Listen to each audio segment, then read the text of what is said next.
Jabaï, comment ça va ce mardi? Bonjour Aïssa, je vais bien. Bonjour chères auditrices et chers auditeurs. Alors, on pète la forme. Moi, personnellement, je pète la Tout va forme. bien?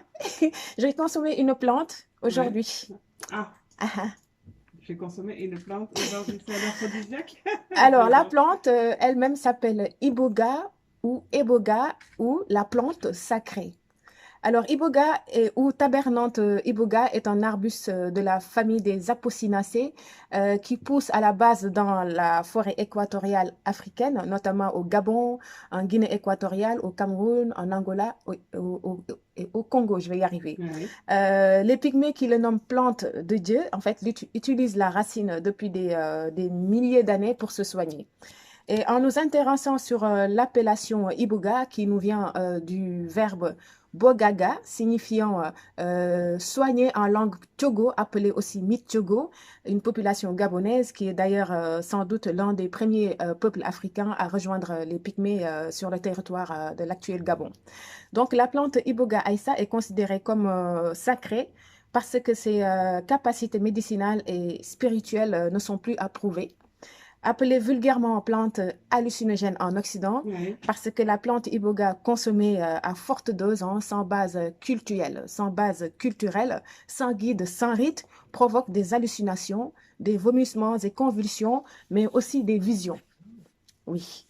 Sa consommation, sans consommation, sans respecter les règles que seuls les initiés savent, hein, peut mettre la personne en situation de télépsychie relatif au phénomène de télépathie et de clairvoyance. Parfois, on entend des voix de l'au-delà et voilà. D'accord. Donc, c'est pour cela que les Occidentaux l'appellent plante hallucinogène parce qu'ils ignorent tout simplement le secret spirituel de l'iboga. Mais toutefois, si on va dans les pays où Iboga est originaire, hein, toute une série initiatique est mise en place pour sa consommation. C'est-à-dire les initiés connaissent et maîtrisent bien le secret de l'Iboga et l'appellent plutôt la plante visionnaire. D'accord. Voilà. La Donc, plante visionnaire. voilà, plante visionnaire ou arbre visionnaire. Et comme tout arbre, avant son utilisation, en fait, je voulais rappeler aux auditeurs que bah, il faut des incantations. C'est dans le paradigme africain parce que l'arbre a une âme, donc il est sacré. Oui. D'accord? Oui. Et Eboga ou Iboga, en tant qu'esprit de la forêt, la mère forestière au Gabon, permet aux candidats à l'initiation spirituelle ou thérapeutique, hein, de pouvoir échanger avec l'au-delà à travers un rite célèbre appelé Bwiti. En tout cas, Toi, je vais t'amener au Gabon. On va aller rencontrer les moi j'ai ancêtres. peur. Moi, j'ai pas peur, tapette. J'ai peur. Alors, lorsque la plante iboga est consommée à faible dose, hein, il engendre dans l'organisme en fait des sensations stimulantes, euphorisantes, fortifiantes et aphrodisiaques. Oui, oui, oui. Je vais donner l'anecdote dans le film Black Panther. Oui. Tu sais, en fait, lorsque Chadwick Boseman, alias T'Challa, que la terre lui soit légère d'ailleurs, dans le film, quand il a consommé l'arbre afin d'aller rencontrer son défunt père pour Ah lui ouais? demander conseil, oui, oui, c'était Ouais. un Ouais, clin d'œil ouais, à ouais. Ibuga D'accord. quand il est parti dans l'au-delà et qu'il y avait un arbre où on voyait des chats et autres, alors que en fait, c'est les ancêtres qui étaient là-bas. Bah, il faisait un clin d'œil à Ibuga. Donc, bon, bref. D'ailleurs, le constat, tu vois, de fait de voir que Ibuga en fait, engendre dans l'organisme des sensations stimulantes, euphorisantes et j'en passe, en fait, a poussé le comité international olympique à le classer parmi les substances dopantes en Ah ouais? 1989. D'accord. Si, si. Parce que Iboga, en fait, quand on a fait des recherches scientifiques là-dessus, on se rend compte que Iboga contient 12 molécules psychoactives, dont l'ibogaïne, qui est un alcoïde en fait concentré dans la racine. Et après sa découverte par les colons au Gabon, l'iboga a été récolté et ramené dans les laboratoires en France la première fois entre 1863 et 1864 par l'explorateur français Griffon du Bellay. Donc, à partir du XVIIIe siècle, Aïssa, l'iboga a fait et continue de faire l'objet d'études scientifiques, hein, notamment en France, qui ont fini d'ailleurs par l'interdire sur le territoire. Mais avant, il faut savoir qu'avant son interdiction, il était utilisé comme médicament pour traiter des problèmes nerveux et cardiaques avant d'être stoppé dans les années 20. D'accord. Et en 1930, l'industrie pharmaceutique française la revendait sous le nom de Lambéréné, c'est-à-dire en hommage au dispensaire du docteur Suchier Albert, qui est situé dans la ville de Lambéréné, qui est la septième ville du Gabon. Ouais. Alors, si nous prenons l'exemple des témoignages de deux médecins américains sur Iboga avant son interdiction dans certains pays, notamment la France, les États-Unis, qui le considèrent comme une drogue dangereuse. Alors, le psychiatre Claudio Naranjo et le psychologue Léo Zoff ont traité 700 patients avec l'ibogaïne. Et les deux affirment que la plante est la drogue la plus efficace qu'il n'ait jamais utilisée dans le traitement des maladies psychiatriques. Ah ouais. Si. Et parce que, en fait, Iboga soigne la dépression, la dépendance à la nicotine, à l'héroïne, à l'alcool et j'en passe.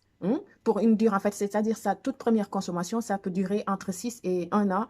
La personne se débarrasse de ses addictions. Voilà. Et au Gabon, des recherches aussi scientifiques très prometteurs montrent que l'iboga a des effets positifs sur l'hypertension artérielle. Et puis un autre médecin ayurvédique ou la médecine traditionnelle indienne, pardon, je vais y arriver, dit que iboga sépare trop le corps de l'esprit.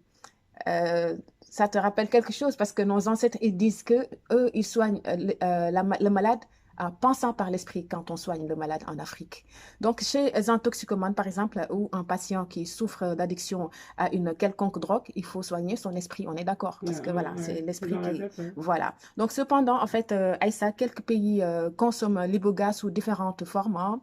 Au Canada, l'iboga est utilisé comme stimulant à l'éveil.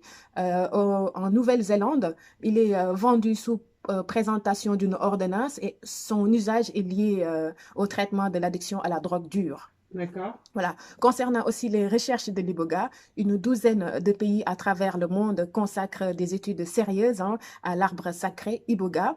C'est le cas, par exemple, des États-Unis, du Mexique, de l'Afghanistan ou de l'Israël.